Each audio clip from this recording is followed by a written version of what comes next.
Assalamualaikum warahmatullahi wabarakatuh. Waalaikumsalam warahmatullahi wabarakatuh.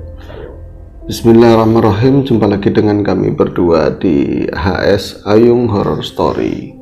Seperti biasa akan ada satu kisah horor yang akan kami sampaikan. Semoga kisah-kisah cerita-cerita dari kami masih tetap bisa menghibur ya Mas Jalu. Betul. Dan apa kabar hari ini? Semoga semua dalam keadaan baik, sehat dan selalu bahagia tentunya, kapanpun dan dimanapun saatnya. Tidak perlu panjang lebar, langsung saja ke cerita.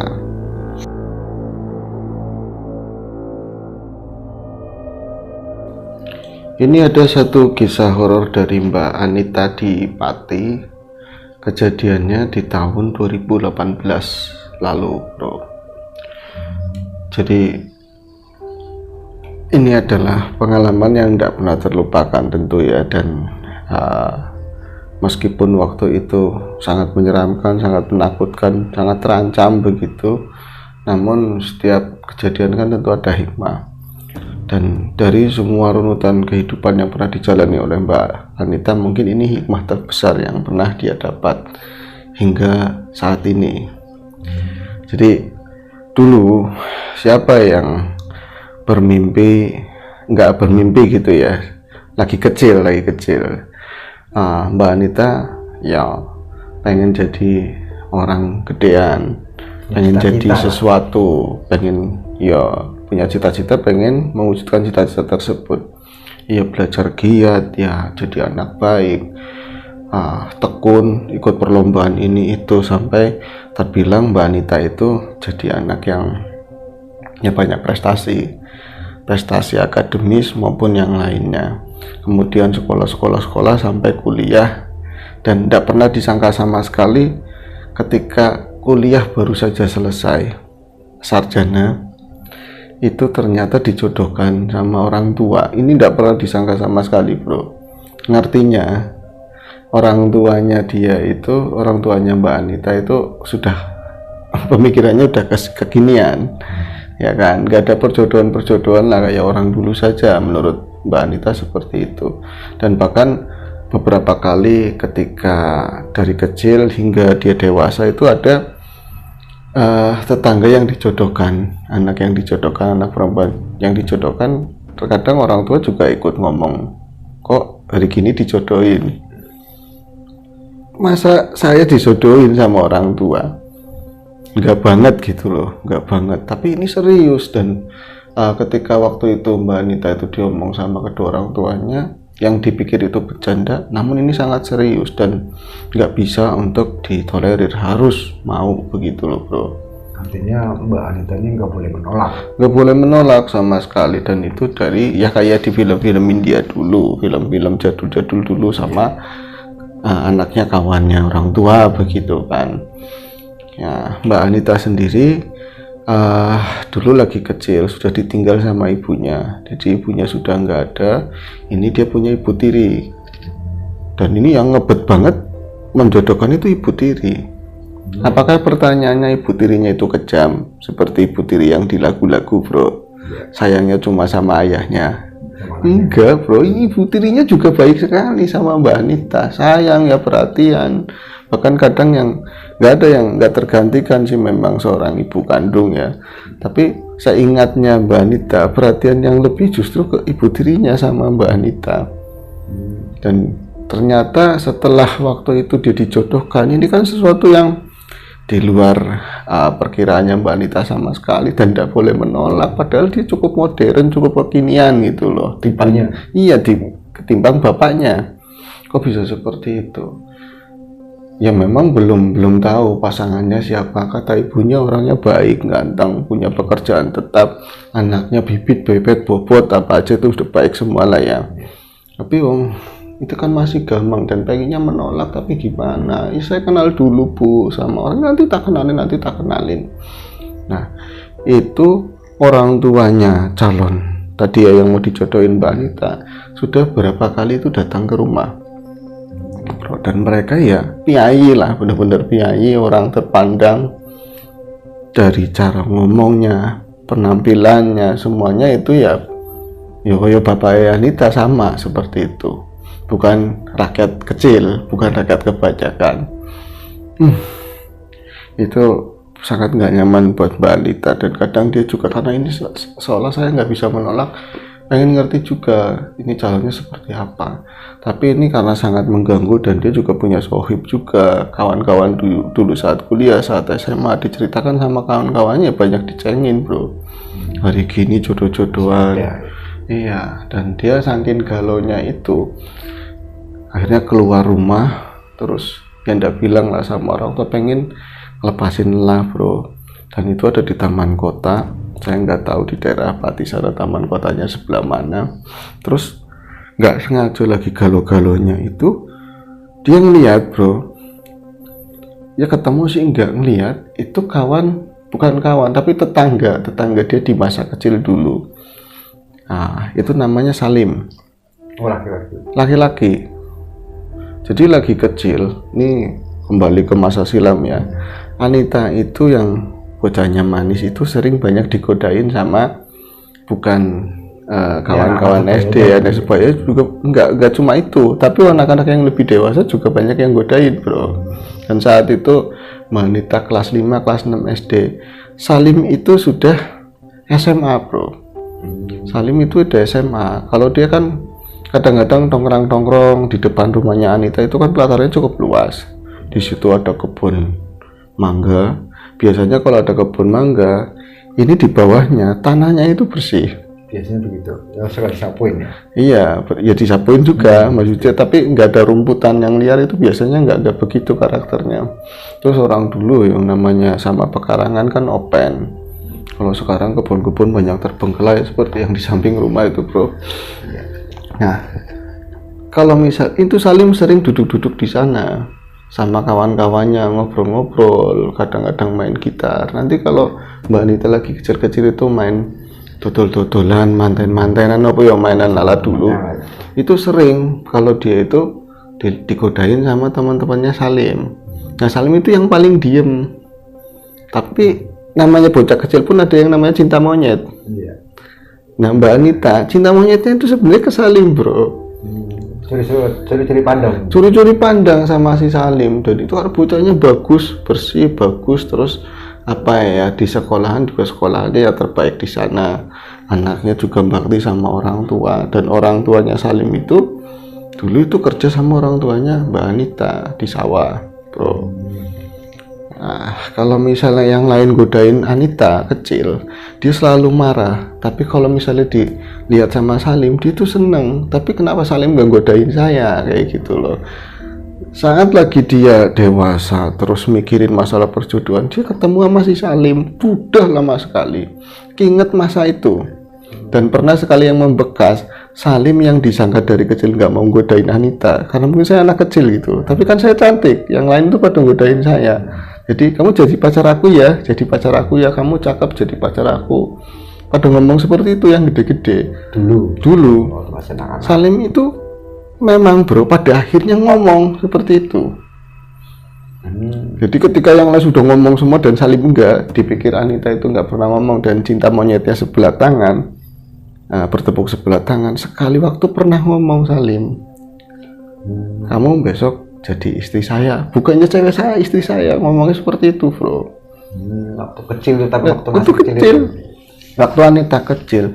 Dan saat dia lagi galau seperti itu, dia itu melihat sosok Salim dengan tampilan yang sangat berbeda. Dia itu rambutnya agak gondrong, rambutnya agak ikal gitu ya, gondrong juga. Terus banyak tato, pakai kaos yang lengannya kelihatan, namanya kaos apa itu ya, soalnya sobek-sobek kayak mereman lah. Itu pas di taman sana, itu ini Mas Salim apa bukan ya? Ya makin ganteng makin dewasa, tapi dari penampilannya itu aduh urakan banget. Dan dia jadi memorinya kembali ke masa lalu. Ini dulu dia pernah ngomong, kalau saya pernah naksir sama si Mas Salim, dan Mas Salim juga pernah ngomong, besok kamu jadi istri saya ya. Itu cukup menghibur saat kegalauannya itu ada. Dan ketika dipanggil sama si Anita, karena udah deket banget, dia itu kayak markir atau apalah, tapi nggak jelas. Waktu itu juga rada remang, terus ya banyak orang lalu lalang kan. Terus disapa sama Anita, Mas Salim, dia kayaknya dia nengok dan tahu kayak malu gitu loh bro. Kayak malu, saya hanya tukang parkir belaka atau apalah. Iya, hanya seorang preman. Seorang preman belaka, dan sementara si Anita sudah menjadi gadis yang dewasa, yang cantik, yang ya berkelas lah menurut Anita sendiri seperti itu. Wis kan. Setelah itu ini nggak penting sebenarnya. Maksudnya nggak ada setan-setannya, nggak ada serem-seremnya, tapi ini nanti ada hubungannya mas. Oke, saya mendengarkan Mbak Anita. Lah, setelah hari itu saya pulang, nggak tahu, saya sering kepikiran sama si Mas Salim. Kok jadi begitu ya, kok jadi tatoan. Tapi saya ingat dia dari cerita saudara, dari cerita ya, orang yang ngebantuin di rumah asistennya. Kan nanya, tadi saya lagi malam itu mau ketemu sama Mas Salim. Itu diceritain baik semua, nggak ada yang seperti apa yang ditampilkan. Jadi iya, Salim itu umurnya sudah lebih tua dari kamu jauh, tapi dia belum menikah. Karena apa? Dia itu ngutamain adik-adiknya semua biar pada sekolah, bahkan sudah dilangkah nikah adik-adiknya yang perempuan dan yang laki-laki satu. Sudah menikah semua, Salim itu enggak. Loh kenapa sekarang nggak menikah juga? Karena dia punya orang tua yang lagi sakit. Gitu, ngopeni wong tua. Dulu pernah bekerja sama bapaknya si Anita. Iya, bapaknya atau ibunya Salim itu lagi sakit keras. Dia itu buat perobatan mikirannya itu. Ya kasihan sekali sih Ndoro atau Mbak gitu kan sama Anita. Cuman ya kok dia jadi kerja kayak gitu malam, ternyata paginya kerja di kayak gergajian kayu, malamnya itu ikut bantuin orang dagang nasi goreng, kadang sembari parkir, yang penting nyari uang kayak gitu loh bro, nyari nafkah buat keluarga. Nah kadang pertanyaannya kan, ya apa adik-adiknya nggak bantu orang tuanya atau apa gitu kan. Wes, tapi itu cuman pertanyaan biasa dan dijawab dan cukup takjub si Mbak Anita, tapi bukan berarti buat saya nanti mau jatuh cinta sama Salim lagi kayak dulu atau apa. Ini karena ngelihat ya nanya kan lumrah. Nah besok harinya ternyata dijadwalkan sama orang tuanya untuk ketemu orang yang mau dijodohkan. Itu ngomong sore, jadi menjelang maghrib ibunya itu ngomong, sebenarnya ibu tiri bro, itu ngomong, Dek, nanti besok kamu jangan pergi jauh-jauh, sebab nanti Mas Agus bakalan datang ke rumah calon kamu dandan yang cantik, jangan neko-neko, jangan bikin malu ibu sama bapak, ngomongnya seperti itu. Wis kan, ada keanehan ini mas, ketika ibu sudah ngomong seperti itu, saya melihat dari sebelum maghrib lah, ibu yang modelnya orangnya itu tenang, terus apa itu ndak gerusa-gerusu gitu loh. Saya melihat ibu saya itu kok kayak orang gelisah, panik gitu, mondar-mandir. Kalau saya tegur kayak orang gugup gitu loh. Terus dia kayak megang sesuatu di tangan, tapi saya tanyain, Bu itu apa? Dia gagap, enggak apa-apa. Ini titipannya Ibu Ani, titipannya Ibu. Kadang tadi ngomong Ibu Ani, ini beda titipannya Ibu siapa. Kayak orang keder, dan itu bukan cuma setelah maghrib, bahkan habis maghrib pun biasanya dia itu nemenin bapak makan. Terus biasanya mereka duduk-duduk di teras atau di ruang belakang gitu ya. Dia tuh banyak gelisah, mondar-mandir, terus kadang juga sering keki, sering marah kalau misalnya si Mbok ngelakuin kesalahan kecil, itu yang asisten di rumah gitu kan.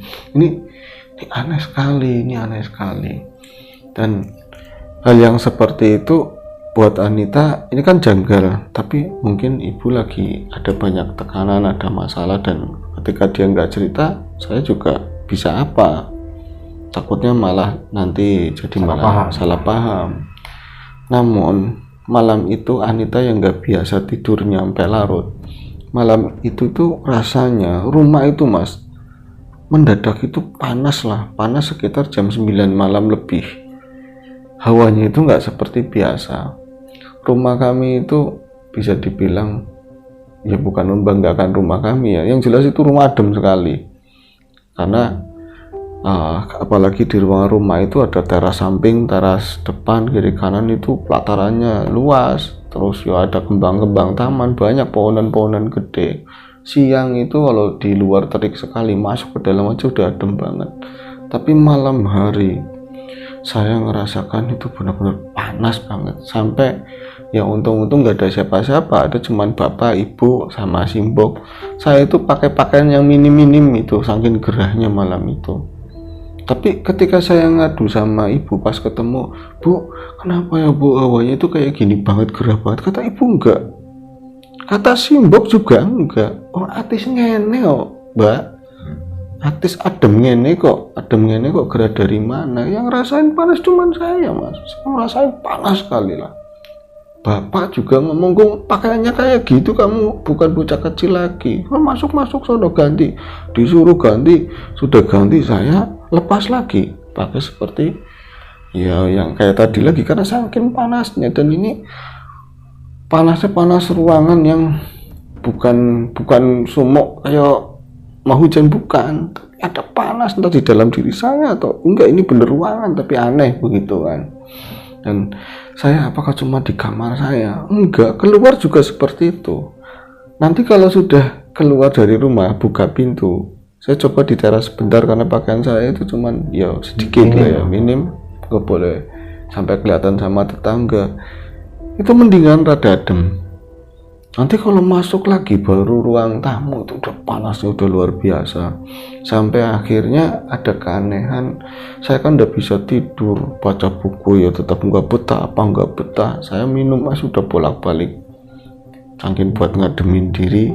Tapi saya ngomong sama orang tua mau keluar karena saya gerah banget, tetap nggak boleh. Nah, itu situasi kayak gitu bertahan hingga mau tengah malam. Dan tiba-tiba setelah jam 12 suasana itu berubah drastis. Ada yang aneh, bener-bener aneh di rumah saya yang saya rasakan, dan itu nggak dirasakan oleh yang lain. Cuma si Anita doang. Ini cuma Anita. Bapak saya tidur sekitar jam mungkin 11-an lah. Ibu saya nggak tahu dia tidur atau enggak, yang jelas di kamar. Tapi saya bolak-balik. Saya ketemu simbok sampai dia itu nemenin saya, saking gak enaknya sampai dia izin karena terlalu capek atau gimana, ngantuk, benar-benar ngantuk. Dan dia ngomong, "Saya minta izin buat tidur, Mbak." Ya udah, Bu, biar saya sendiri aja. Saya ngerasa aneh karena panas banget. Tapi ketika jam 12 saya ngeliat sekitar tengah malam itu suasana berubah jadi sebaliknya, dingin banget, dingin luar biasa, Bro. Berubah rumah itu benar-benar dingin banget. Ini ada pergantian yang ekstrim tiba-tiba ya. Iya, dan di dalam rumah saya ngeliat hujan enggak, angin di luar juga enggak kencang. Sampai ya saya kan di rumah juga enggak pakai AC, saya enggak betah pakai AC, senangnya pakai kipas saya matikan, tetap aja dingin. Saya sampai selimutan, tapi udah bisa tidur. Kalau dingin tidur mendingan. Itu akhirnya karena saking lelahnya, lama-lama juga saya ngantuk. Dan di dalam tidur saya mimpi itu persis kayak lagi sore setelah maghrib di rumah. Situasinya sama, di mimpi kayak asli yang tadi pernah saya alamin, yang saya alamin sebelumnya sore. Jadi saya tuh gerah banget, dan saya nanya sama ibu saya, katanya nggak gerah. Sama simbok juga kayak katanya nggak gerah. Sama bapak malah dimarah-marahin, pakaiannya cuma sedikit. Nah, itu di sananya di mimpi saya tuh kayak nyari-nyari sumber panas. Itu apa sih yang bikin panas? Karena memang ya cuaca biasa. Nah, itu saya sampai ke belakang nyari, ujung-ujungnya ada di kamar sendiri. Itu tahu nggak, Mas, di dalam kamar itu saya melihat ada cahaya merah. Itu tadinya di kolong tempat tidur. Itu seperti kayak obat nyamuk, itu ujungnya kecil. Saya masuk ke kamar dan lihat di kolong itu kayak obat nyamuk kecil. Terus itu apa yang nyala di belakang? Tapi perasaannya di sana itu udah merinding dan panas, semakin panas dalam mimpi. Itu saya ngeliat ke kolong itu nggak ada. Nah, itu nggak ada, geser kemana nggak tahu. Itu yang merah-merah itu lama-lama pas saya pegangan pinggiran ranjang, saya ngelongok ke bawah pakai dengkul saya itu napak pakai dengkul ya, melihat ke kolong itu nggak ada apa-apa, tapi rasa panas itu semakin menjadi, dan saya melihat itu di sekeliling kamar itu jadi warnanya agak merah itu loh, memerah semuanya. Berubah. Tembok itu kan warnanya putih, tembok kamar warnanya putih, itu berubah jadi warna merah. Artinya jangan-jangan itu yang merah-merah itu udah naik ke atas, kayak seperti lampu itu diganti warna merah. Dan itu duduk di sana itu saya benar-benar ketakutan, saya merinding, dan saya ngelihat pas saya nengok ke atas itu di atas ranjang, di atas ranjang itu ya deket banget, saya ada berapa ya paling semeteran lebih, tapi dia lebih dekat ke tembok. Itu ada semacam gumpalan atau bola merah menyala, itu ya segede kayak bola ini, kayak bola tendang segitu, kayak bola ini yang Bola buat sepak sepak bola. bola segitu. Cuman dia itu enggak semata-mata bener-bener bulat, enggak, tapi kayak semacam bawahnya itu kamu bulat, atasnya itu kayak api yang menyala itu loh. Dan warnanya lebih ke oranye. Kayak api berarti kan? Kayak api, mirip kayak api, dan di situ itu yang bikin terang, yang bikin memerah sekeliling itu ternyata itu. Saya kan langsung mundur, dan ya takutnya kayak apa waktu itu apa ya Allah, itu apa. Nah sinar ini itu bergerak-gerak tapi nggak ke saya, dia cuma muter di atas tempat tidur, muter seperti itu. Dan saya tuh teriak-teriak, ibu tolong, ibu, bapak tolong bapak. Itu sampai saya buka pintu kamar, saya tuh keluar itu dikejar sama bayangan itu, sama bola api tadi. Saya dikejar sampai keluar rumah, dan di luar rumah itu aturan itu jalan dan banyak orang. Nah ya harusnya kalau situasinya itu kayak semacam iya hari habis maghrib itu kan banyak orang lewat, banyak kendaraan lewat, itu sepi semuanya, sampai saya dikejar lari ke kebun. Dan tahu nggak mas, ketika saya itu sudah kepepet dan saya mojok ada di suatu tembok, itu entah rumahnya siapa, kayak di masa kecil dulu saya ingat lah di pojokan rumahnya siapa, dan bola api itu sudah mendekat ke saya benar-benar saking panas banget, benar-benar panas. Itu ada yang ngadang, seseorang yang ngadang bola api tersebut. Terus dia bilang, jangan ganggu, sana pergi.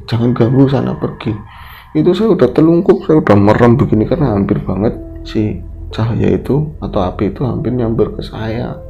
Orang bilang itu kayak banaspati atau apa, aku nggak ngerti yang seperti itu, tapi itu udah hampir nyamber saya. Itu ada sosok yang ngalangin saya, dan saya nggak tahu kejadiannya itu seperti apa, karena memang saya benar-benar nutupin muka di tembok sandaran. Terus dia tuh ngomong, sosok itu yang ngadang saya itu ngomong, sudah nggak apa-apa, sudah pergi. Loh kok suaranya kayak saya kenal. Pas saya buka mata, itu Mas Salim yang kemarin ketemu sore itu ya. Iya, dan itu ya pakaiannya sama, pakai preman lah. Pakai pakaian preman, ada tato-tatonya. Sudah nggak apa-apa Nita, kamu nggak apa-apa. Sudah. Itu saya bangun. Pas bangun itu suasana itu biasa, kayak Normal. cuaca ruang biasa, nggak ada panas, nggak ada dingin. Iya. Nah terus kok saya dikejar-kejar begitu ya sama bola api, terus diselamatin sama Mas Salim. Loh kenapa Mas Salim yang nolongin saya, padahal saya cuman aku ke gawangnya lu kemarin itu melihat Salim, kemarin malam itu ketemu. Nah itu nggak lama ya ngantuk lagi, tidur. Lah pas tidur itu di sananya ngimpi lagi, di dalam kamar itu buka kamar, di dalam kamar itu bukan kamar bro, di dalam kamar itu semacam kayak telaga, air itu banyak sekali. Itu kayak entah, saya nggak paham itu di mana, yang jelas itu kayak semacam gelap, terus hutan seperti itulah, tapi di tengah-tengah itu kayak semacam air itu, dan itu riaknya kelihatan dari cahaya bulan, dan di situ itu serem banget dan dingin sekali, itu hawanya dingin sekali. Nah terus saya itu kan nyari ini di mana keder, dan saya kalau ke belakang terus balik badan ngadepnya itu kayak yang tadi yang pertama lihat sama, jadi ngadep belakang tuh sama, selalu pandangan itu selalu sama. Kayak jadi tadi yang di hutan tadi. Iya, di depannya itu ada area terbuka, pohon gede-gede, ada air dari Seolah-olah si Mbak Anita ini ada di tengah-tengah ya. ada di tengah-tengah, balik badan juga pada sama semua kayak gitu. Dan suasana itu dingin sekali. Tidak lama itu air itu kayak muser, di tengah-tengah itu muser dan keluar sesosok kayak bayangan makhluk, tapi dia itu warnanya kebiruan, putih-putih kebiruan. Itu dia tuh nongol, jumbul gitu loh mas, jumbul Muncul dari dalam air lah itu. muncul dari dalam air. Dan itu narik-narik, tahu-tahu udah dekat gitu ya, kayak orang itu ada di dalam selimut gimana sih, terus nongol ke atas. Jadi kayak gitu, airnya ikut naik kayak selimut, persis kayak orang di dalam selimut mau keluar lah, dekat sekali sama saya. Terus tiba-tiba langsung ngagetin, slep, hilang. Terus menimbulkan air itu seolah-olah masuk dalam, slep, kayak gitu. Dan enggak lama itu tenang, tapi keterangan itu bikin saya tambah takut. Saya teriak-teriak, ibu, bapak, saya minta tolong, tapi nggak ada yang seorang pun yang datang. Dan saya nggak tahu itu di mana, tiba-tiba kaki saya kayak ditarik-tarik dari dalam air sampai saya pegangan sekenanya itu kayak pegangan akar-akaran di situ. Terus saya berusaha kuat narik diri saya sendiri dengan akar-akaran yang itu. Terus tapi di kaki saya itu benar-benar ada semacam tangan yang megangin kaki saya dua-duanya. Berasa sekali. Sampai akhirnya ya Allah saya minta tolong sebisanya. Itu tetap saja tangan yang narik saya itu terlalu kuat dan saya itu kebawa masuk ke dalam air. Dan kayak suasana itu gelap, cuman yang saya rasakan dingin. Sampai akhirnya itu saya kayak ada yang ngangkat ke atas, kayak dibopong begitu loh, dibopong ke atas. Dan lagi-lagi itu yang bopongnya Salim lagi. Salimnya juga basah sama. Berarti seolah-olah Salim itu ada di dalam air ya? Iya, ada di dalam air. Salim itu yang nolongin saya. Terus, oh kamu yang nolongin saya mas? Ya nggak apa-apa, udah nggak apa-apa, aman, udah nggak apa-apa.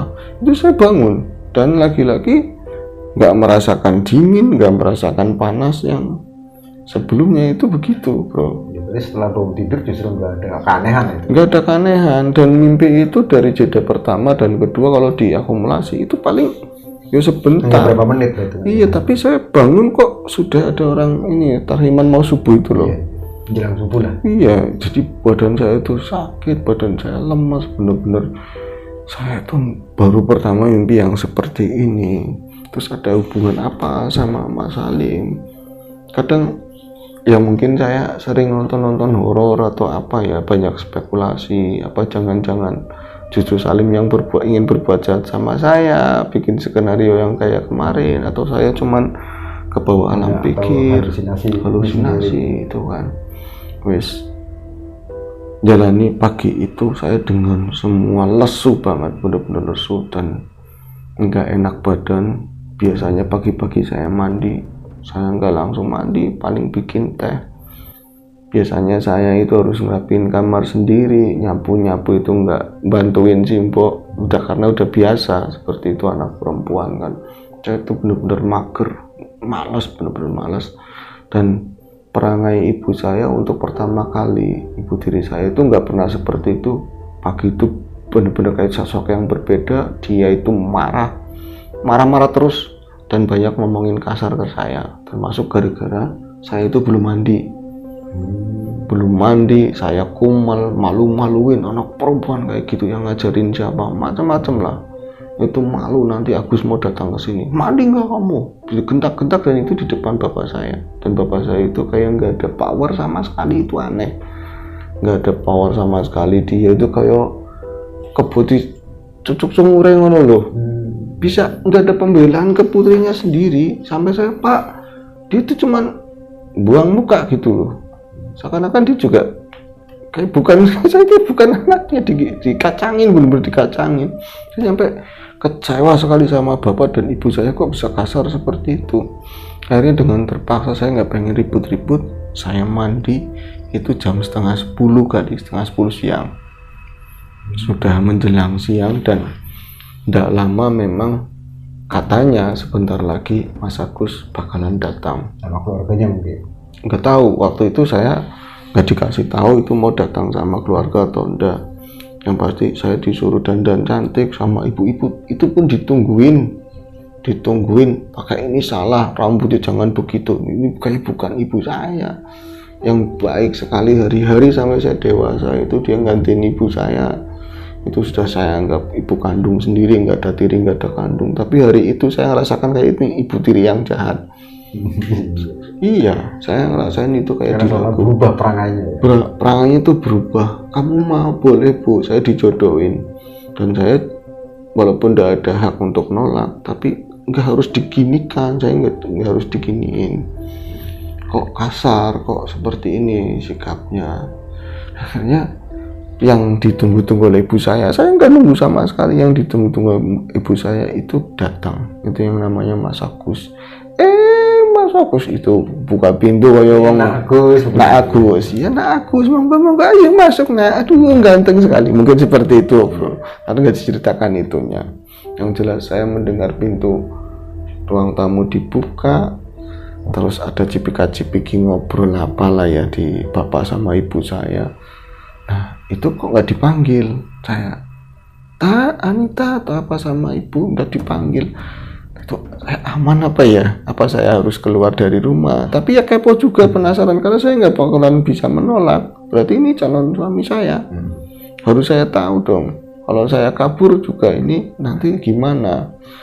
Akhirnya saya cuma menunggu, saya pikir nanti bakalan dipanggil sama orang tua, Anita ini ada si Agus atau apa. Tahu-taunya pintu dibuka paksa kayak gitu, kayak mungkin cuman nggak ditendang gitu loh sama ibu saya. Keluar kamu, Agus kedatang, jangan malu-maluin.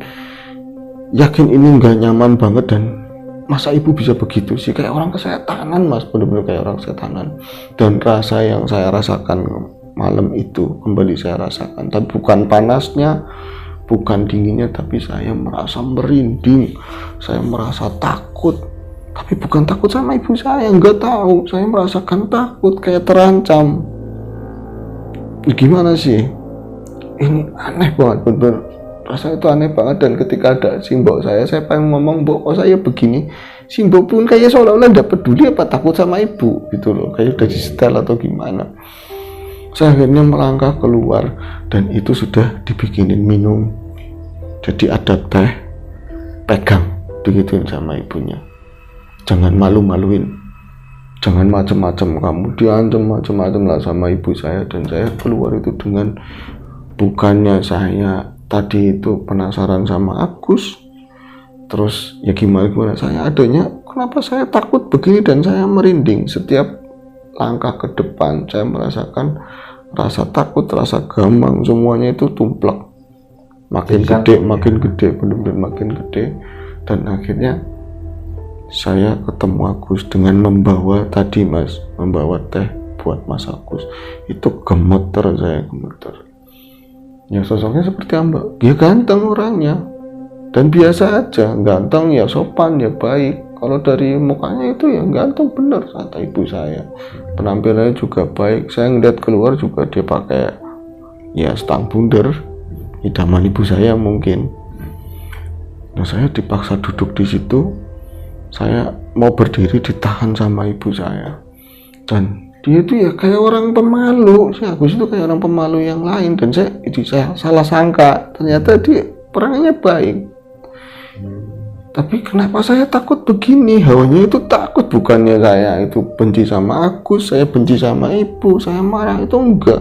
Rasa bisa merinding sekali. Ini kayak lagi dulu saya ikut mendaki awal-awal itu sama teman-teman itu di satu gunung yang katanya serem, dan ada teman-teman yang akhirnya itu kesurupan, hampir kayak kesurupan massal. Itu rasanya seperti itu.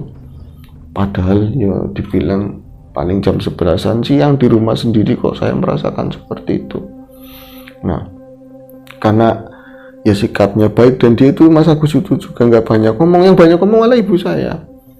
Saya akhirnya ngomong, Bu, aku mau ke belakang dulu.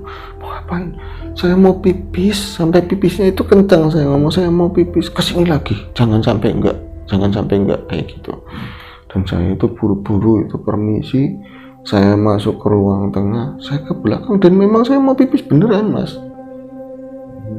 Buang pipis beneran. Tapi pas di dalam kamar mandi ketika saya buang air, itu rasanya itu saya itu bener-bener tambah takut kayak ada yang ngintip, kayak ada yang ngeliatin. Itu kamar mandi jadi ada 2 ruangan kayak disekat, atasnya itu tembok, tapi sampai ke internet itu ada sekitar ya 1 hasta beginilah kosong. Itu seakan-akan di atas itu ada yang ngintip. Saya perasaan entah lebay atau apa, tapi saya merasakan seperti itu. Dan ketika saya nengok ke atas, kayak semacam ada yang ada yang ke ruang sebelah, yang tadinya kayak gamblok ini, terus kayak jalan ke sebelah. Ini bener apa enggak yang saya lihat ya? Tapi ya saya semakin takut. Nah, saya akhirnya percepat, bersih-bersihnya saya percepat karena di situ tuh nggak enak banget. Nah, ketika mau buka pintu itu kayak ada yang ganjel di pintu, padahal nggak dikunci bro. Kayak ada yang ganjel dan itu, Bu, saya kalau yang nggak beres sama saya kan dari pagi dari kemarin kan ibu. Masa ibu yang ganjel kan? Bu, kok ditahan Bu? Itu nggak nyaut sama sekali. Pak, ini siapa di luar? Jadi didorong. Kadang-kadang bisa sedikit, nanti dorong ke dalam lagi bro. Akhirnya ya saya gimana sih ya mas, saya gedek ya, walaupun ya dengan terpaksa akhirnya saya, ya Allah, di dalam kamar mandi saya baca-baca saya dorong begitu pintunya itu bisa blok sampai saya hampir kalau cara sini ini kejunjungan hampir jatuh. Cuman ke bawah pintu lah. Ke bawah pintu karena nggak ada yang nahan sama sekali. Dan saya itu nubur ke tembok, ya ada bunyian pintu kubrak. Saya tuh ngos-ngosan. Nah itu saya nengok ke kamar satunya lagi, yuk ada ruangannya 1 kali 2 meter ke sana. Saya di situ hampir saya itu nggak bisa ngapa-ngapain karena entah itu bener apa enggak, cuman membayang itu nggak jelas. Itu ada sosok hitam berdiri di situ di kamar mandi. Dan tadinya dulu-dulunya saya kecil di situ nggak pernah lihat yang semacam itu. Ada sosok yang berdiri cuman kayak di tembok ada tapi nggak ada gitu, hitam di situ. Tapi bukan. Kayak lukisan tapi bukan. Saya sampai astagfirullahaladzim. Kamu siapa ya? Kamu apa ya? Sosok itu bergerak set kayak nempel ke tembok gitu sampai lewat depan saya itu terus ke depan sana ke depan. Dan itu saya semakin deg-degan tapi ada perasaan yang saya itu apa ya? Rasa ingin tahu itu nguatin ketakutan saya dan saya ikut ke depan. Saya bukannya mau nemuin Agus, enggak, saya pengen ini makhluk apa. Dan ketika saya sampai ke depan ya menemui di sana ada ibu, ada bapak, dan bapak itu enggak ada bereaksi apapun ketika si Agus datang, enggak ngomong ini itulah, paling ikut senyum. Saya itu duduk di seberangnya Agus dan dari tadi saya nunduk, saya nggak ngeliatin wajahnya sama sekali. Saya cuman sebel, tapi perasaan takut itu tambah gede, merindingnya tambah gede. Saya penasaran, oh iya saya lagi mau nyari makhluk yang tadi itu apa. Pas saya tuh ngeliat ke depan, itu betapa kagetnya, makhluk itu ada di belakangnya Agus. Cuman nggak jelas gimana sih mas, kayak kabut itu warnanya hitam ke abu-abuannya gitu, dan kayak asap, warna hitam kayak itu asap membentuk seseorang gitu. Membentuk seseorang itu sosok yang benar-benar kayak manusia, cuman lebih gede dan lebih tinggi. Di belakangnya Agus kayak dia tuh duduk begini, itu ngawal di belakangnya seperti itu. Sampai saya ngomong, bu itu apa? Ibu saya nggak ngomong, kamu apa sih itu di belakangnya Agus apa? Sampai Agus nengok ke belakang. Kenapa ya Pak, Bu, kamu mau lihat apa sih? Enggak, jangan macam-macam kamu ya. Ibunya ngomong seperti itu bro. Jadi yang lihat cuma Anita. Di belakang Agus itu ada sosok yang berdiri hitam, dan itu bukan bayangan tapi benar-benar kayak kabut yang membentuk sosok, tapi nggak pernah jelas itu membentuk sosok. Yang jelas itu kayak siluet manusia utuh 3 dimensi, bukannya cuma tipis gitu, enggak, 3 dimensi. Dan itu membuat Anita ketakutan. Akhirnya dia itu, saya ke belakang dulu, itu sampai ditarik tangannya sama ibunya, tetap dia ke belakang. Dan akhirnya Agus permisi pulang, saya nggak nemuin, saya itu dimarah-marahin, dimaki-maki sama ibu saya itu sampai sore, bener-bener sampai sore itu habis saya dimaki-maki sama ibu saya, bikin malu lah inilah, dan kamu itu nggak bakalan bisa ngelak nikah sama Agus. Itu akhirnya kayak dikekang. Hari itu ngomong gitu kayak orang nggak boleh kemana-mana, terus dikuasai sama ibunya dengan sikapnya yang kasar dan yang aneh. Bapaknya itu nggak ngebantuin sama sekali, simbok juga nggak sama sekali, kayak orang rumah itu kayak disetir seperti itu bro, manut. Dan ini aneh sekali.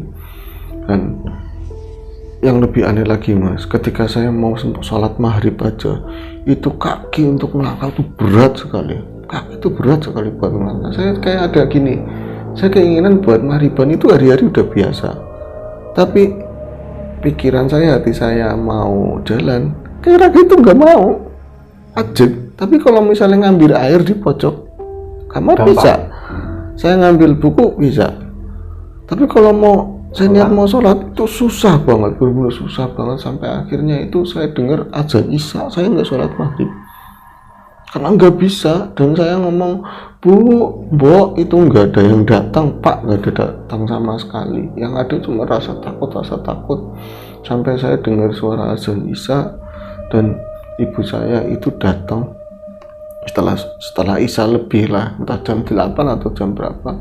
Ibu saya itu datang, dia itu pakai pakaiannya itu tidak kayak biasanya. Ibu saya di rumah ya ibu-ibu ya pakai daster atau apa, tapi ini pakainya ya daster iya, tapi dia itu nggak pernah rambutnya itu digerai yang saya lihat gitu ya, tapi itu belum digerai. Itu rambutnya panjang banget, orang dulu diwel gitu ya, rambutnya panjang. Saya hampir copot jantung saya karena pas buka pintu juga nggak uluk salam, nggak ngetok, main dorong tuh, rambutnya panjang seperti itu. Saya hampir teriak, ternyata ibu saya. Dan dia itu ngeliatin mata saya, ngeliatin wajah saya, jangan macem-macem, kamu manut mbak ibu, kamu harus nurut sama saya. Nah terus kalau mau keluar sana, tapi jangan harap kamu bisa lari. Jadi aneh, ibu tuh motivasinya apa, dasarnya apa seberubah ini. Kayak Mas Agus yang ada di belakangnya ada makhluk pun, dia kayaknya nggak jahat sama saya, kok ibu saya yang seperti ini gitu loh bro. Motifnya apa? Nah itu sampai malam saya itu merasakan berbagai kejadian aneh di rumah, tapi saya sekalipun nggak pernah melihat makhluk apa, enggak, tapi perasaan takut, perasaan diperhatikan, diliatin. Dan setelah ibu saya masuk ke kamar, saya nggak ngeliat ibu saya sama sekali, nggak ngeliat simbok, nggak ngeliat bapak, kayak seolah-olah saya di rumah itu sendirian.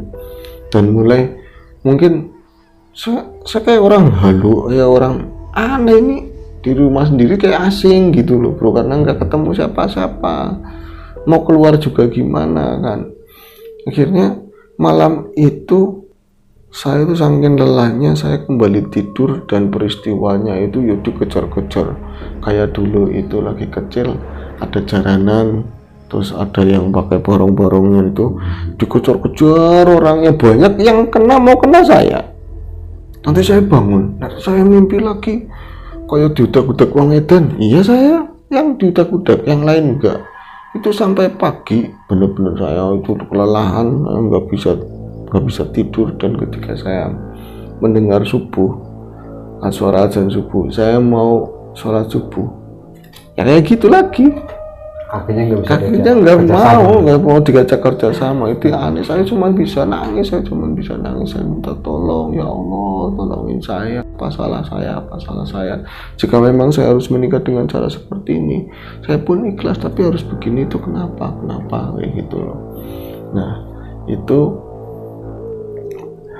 pagi, saya pikir nanti setelah ada matahari semua berubah, setelah ada matahari semua itu ada kebaikan, terus nggak seserem kalau lagi malam. Dan nanti curi-curi waktu juga saya mau tidur, tapi nggak boleh tidur sama sekali. Dan hawanya itu makin gak kena, dan saya itu kayak orang apa ya mas, kayak orang kesini tuh salah, ke depan salah, ke belakang salah, tadi pengen ke kamar mandi kok malah saya ke depan kayak orang linglung. Itu Salah lah kok. serba salah, dan saya nemuin bapak saya juga kayak nggak ada apa-apa dengan diri saya. Ibu saya kayak itu sifatnya itu selalu ketemu, selalu maki-maki, dan bibi saya itu ya Simbo itu diajak ngomong nggak mau, kayak dia itu pergi-pergian terus. Sampai satu ketika ada di pintu ada yang suara ngetok-ngetok pintu itu di depan. Saya mau buka pintu tapi diduluin sama ibu saya, dan ketika pintu dibuka itu nggak ada orangnya sama sekali, nggak ada orangnya, tapi ibu saya ngomong monggo melepet, monggoin, tapi nggak ada wujud, nggak ada siapa-siapa mas. Ya saya ketakutan lah, bu kowe menang kamu itu diem. Dan saya itu kayak itu mendapat perintah dan udah berani sama sekali diomongin. Biasanya ya gitu loh.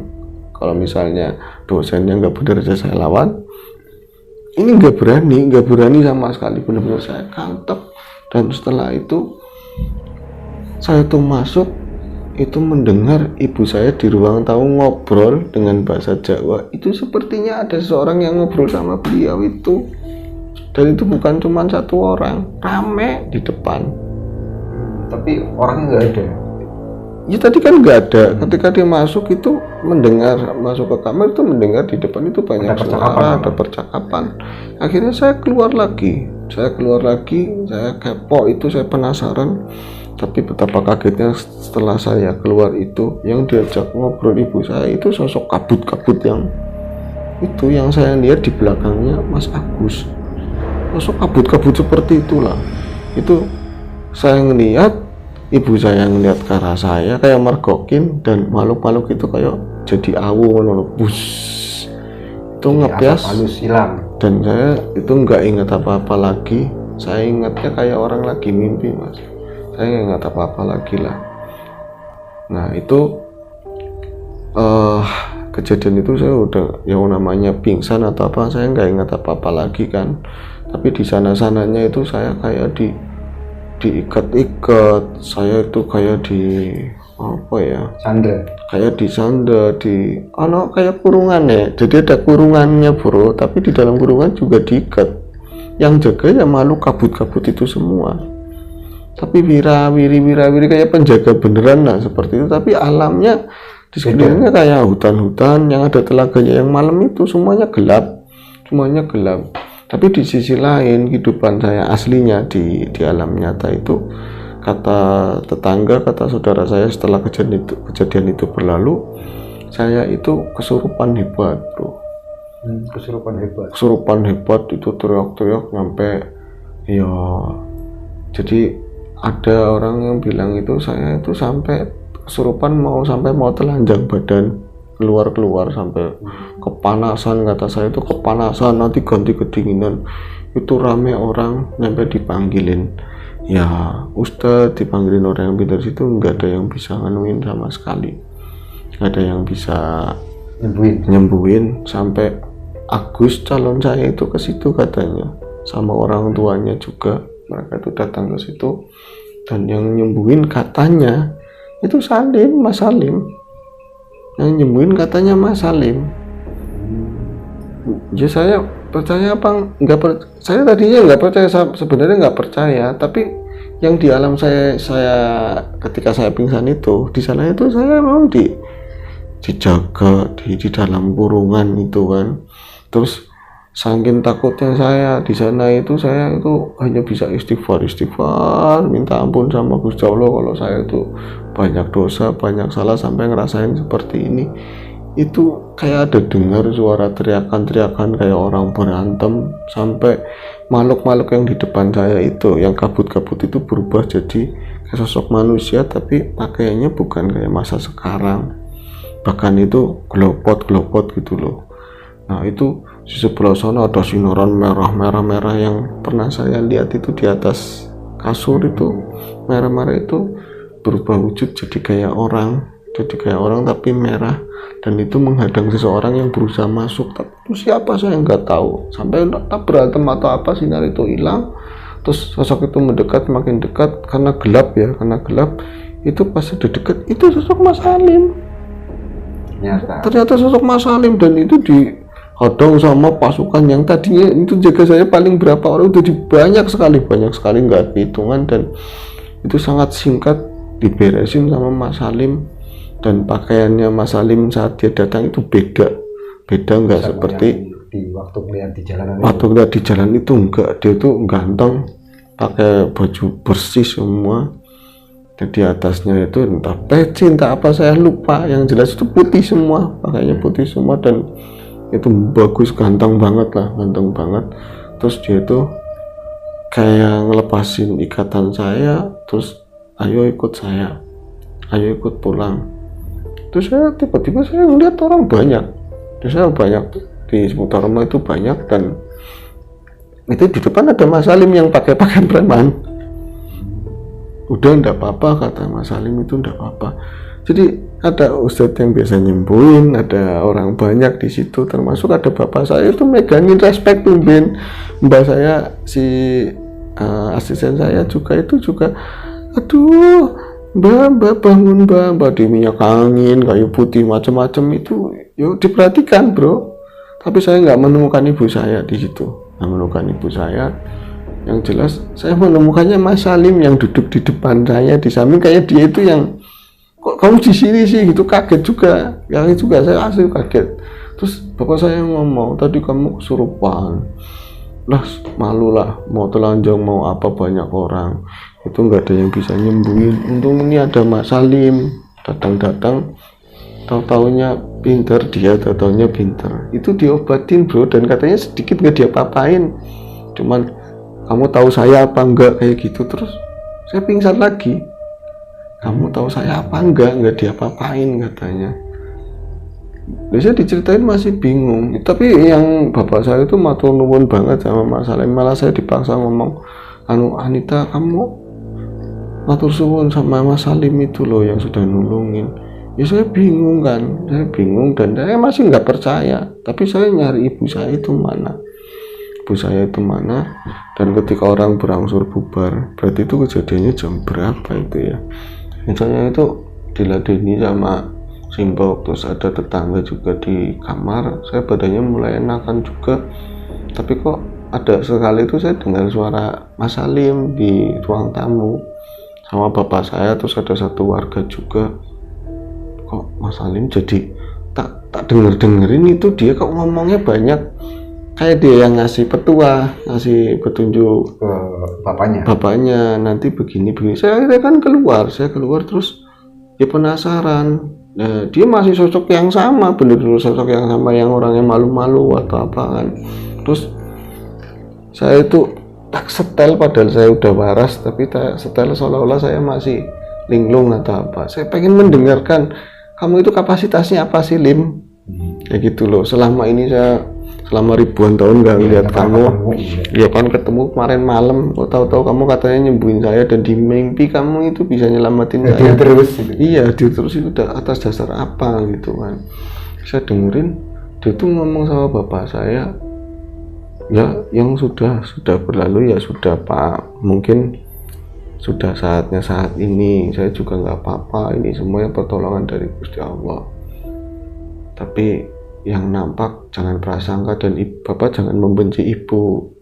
Nyata-nyatanya sudah nemani selama bertahun-tahun ini jadi pendampingnya Bapak. Dan kalau kita nggak bisa maafin kesalahan orang, ya kita bisa lebih jelek dong dari iblis. Nggak bisa maafin orang lain kayak gitu, itu nanti sombong kan paling nggak disenengin sama Gusti Allah, kata si Salim. Orang ngomong kayak gitu. Terus ibu saya emang kenapa? Oh iya Pak, coba itu yang di kasurnya Mbak Anita, itu juga ngomong, Anita juga ngeliat ke saya kayak orang menjaga pandangan banget gitu loh. Coba di kasurnya Mbak Anita dibuka Pak, itu ada sesuatu yang saya lihat. Itu masuk bapak saya, dan saat bapak saya itu masuk, kesempatan itu saya pakai buat ngeliat si Salim, ngeliat Mas Salim, cuma lihat sebentar, cuma nunduk lagi. Asem wong iki, kamu itu pinter sakti apa gimana sih? Kenapa nulungin saya, terus kenapa hadir di mimpi saya? wis kan, ya Allah, itu dengar bapak saya itu ada omongan seperti itu, saya mau bangun tapi tak setel, bodoh amat wis. Ada beberapa orang yang tetangga juga ikut masuk ke dalam. Apa itu dibuka kasurnya, itu ada ular bro ternyata. Jadi di bawah kasur itu ada ular hitam hidup, dan itu akhirnya udah nggak apa-apa, itu Salim masuk ke ke dalam sebentar, terus pulang itu keluar lagi, itu bawa ular yang lipat-lipat di tangan, terus dibacain apa nggak tahu, ini kayak bener-bener kayak sulapan, nggak ngerti saya. Dibacain begitu, terus digeletakin ke tanah, di jalan lurus, terus pas kayak nggak berbekas, hilang gitu aja. Alhamdulillah Pak, alhamdulillah, udah nggak apa-apa. Mungkin nanti ibu juga kesini minta maaf kalau dia menyadari, kalau enggak ya tolong dimaafkan, nggak apa-apa. Nah wis, saya itu masih nggak ngeh Salim itu seperti itu, apakah dia penyembuh, entah dia mbah, entah orang pintar, nggak ngerti. Dan sudah akhirnya itu kan sore ya, sudah mau maghrib, dan saya udah mendingan. Akhirnya diceritain sama bapak, tapi dia dibanyakan kayak orang mau nangis gitu loh. Kalau apalagi udah nyebut ibu tiri saya tuh kayak orang mau nangis. Akhirnya kayak nggak bisa diajak ngomong. Akhirnya saya keluar rumah itu jam 9 malam, itu udah pamit, bahkan bawa saya juga nggak ngerti. Saya ngobrol sama tetangga, itu diceritakan semua. Main ke sebelah rumah ya? Iya, karena pengen ngerti bahwa ternyata katanya Salim, katanya yang lihat waktu tadi itu ya, yang banyak mainan magic ilmu gelap itu ibu tirinya bro ya. Dan konon yang sakitnya ibunya si Anita, walau alam ya, dulu yang banyak yang bikin itu juga ibu, supaya bisa gantiin posisinya. Dan bapak selama ini juga dalam pengaruhnya ini ya, ada peletnya si ibunya. Terus kenapa dia harus nikahin sama si Bagus? Karena memang ya kekayaan bro, semuanya pengen dapat mantu kaya supaya bisa mengendalikan, karena usahanya bapaknya itu ya kayak anakannya usahanya calon itu loh, masih di bawahnya lah, banyak akan bisa menolong begitu kalau misalnya nikah sama ini.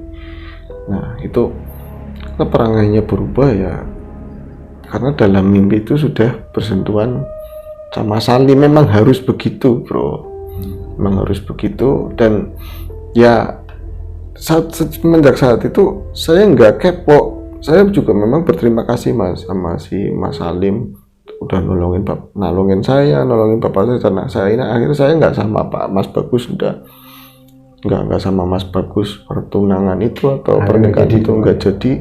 Dan saya itu juga nggak ngurusin Mas Salim. Pokoknya saya berterima kasih kalau memang saya ditolong, dan memang di mimpi itu yang nolong Mas Salim.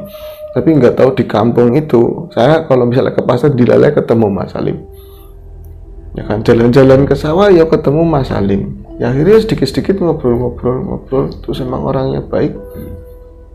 Bapak juga ngerestui, sekarang jadi suaminya itu, Mbak Anita, Ibu Anita. Selamat. Begitu bro. Iya, selamat.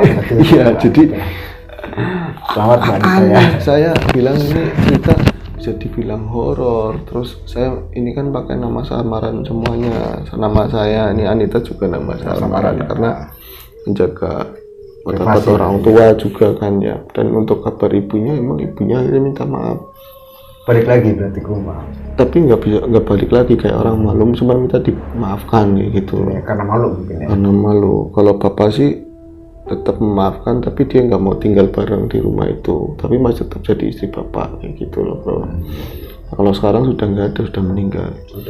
Iya, tapi semua berjalan baik. Dan ya pokoknya saya kadang anehnya begitu ya, saya nggak dulu itu kayak omongan bercanda, nanti besok jadi istri saya jadi beneran, tapi caranya seperti itu. Cara yang di luar dugaan. Iya, di luar dugaan. Itu ada cerita Mbak Anita yang ya disampaikan ke kami seperti itu.